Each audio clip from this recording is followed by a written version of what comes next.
When these realtors got a new listing from an elderly lady, they got a lot more than they bargained for. When they walked through the door to view the house for the first time, they couldn't believe their eyes. Hello, wonderful people. I'm Scott Leffler for Wonderbot. And here is 96-year-old sells house. Look when she opens door and reveals masterpiece lost in time. But what would leave even the most experienced real estate agent so completely dumbfounded? Before we begin, make sure to smash that like button, subscribe to our channel, and click the notification bell for more amazing videos.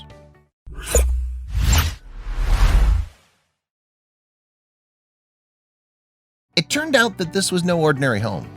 As she entered the house, her knees almost gave in. She fought hard to keep her composure while the sweet old lady welcomed her into her home.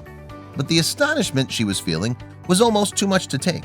She'd tried to prepare herself before visiting, knowing this house was not like others she'd worked on.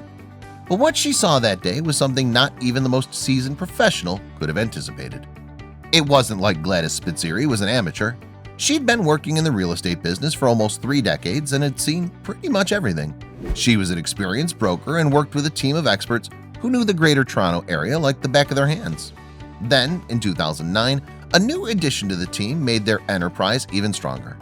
Gladys's sister, Carla, joined as a sales representative, and business took off. The Spitzeri team was a well-oiled machine, with Gladys and Carla's sister act proving almost unstoppable. Carla would make potential buyers fall in love with the property she showed them, and then Gladys closed the deal, always getting the best offers for their clients. Then, one day they got an unusual call. Carla picked up the phone and spoke to an elderly lady named Joyce, who claimed she wanted to sell her house. But something about her struck Carla as odd. Most sellers, once they've made up their mind to call a real estate agent, are sure of their decision and even have an urgency to get their house on the market. But Joyce was different. Carla noticed a bit of hesitancy in the woman's voice. Perhaps it was the age, she thought. So she tried to reassure her by letting her know she and her sister were the best in the business and they'd come through for her. But then Joyce revealed something that Carla wasn't expecting. Though she knew it was an elderly woman on the other side of the line, Carla didn't realize exactly how old.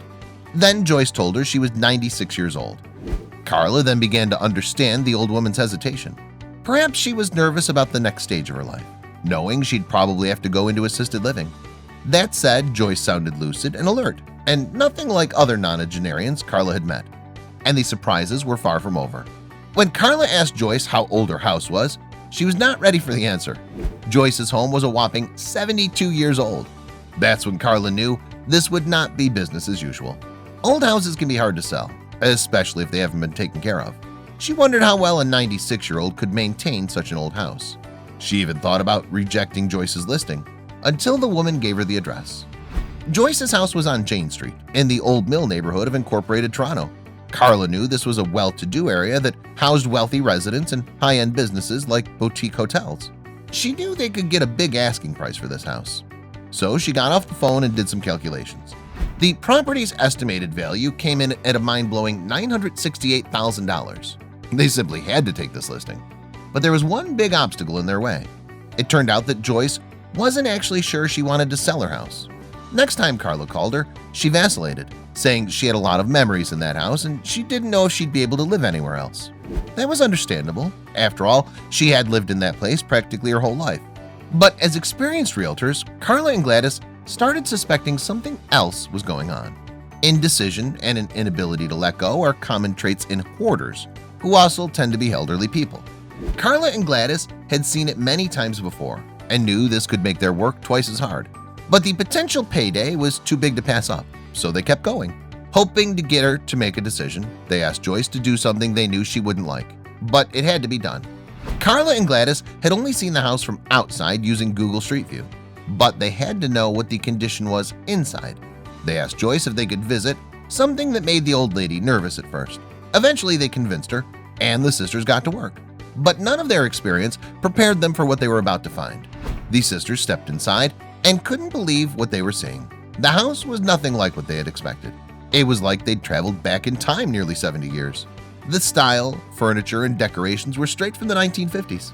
Not only that, it was all immaculately kept. The realtors had to keep their awe in check as Joyce walked them from room to room. And then they started realizing something. It was clear to Gladys and Carla that Joyce had worked hard to imprint her style all throughout the house.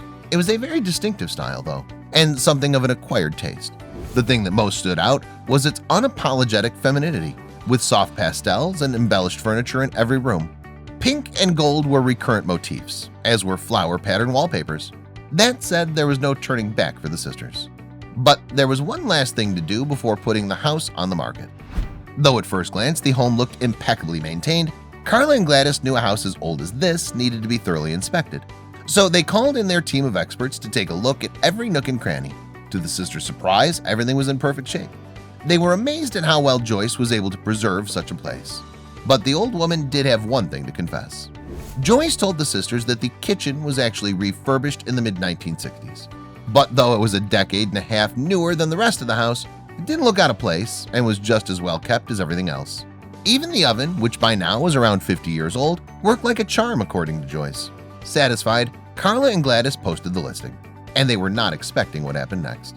The sisters knew they'd get a lot of interest in the house from potential buyers, but they didn't know it would also capture the hearts of everyone else. The online listing went viral, with people swooning over the beautiful 1950s interior. The house was even featured on HGTV. It was clear that whoever ended up buying this house would have big shoes to fill, and the world would be watching. Could the new owner preserve the timeless home Joyce had spent years safeguarding?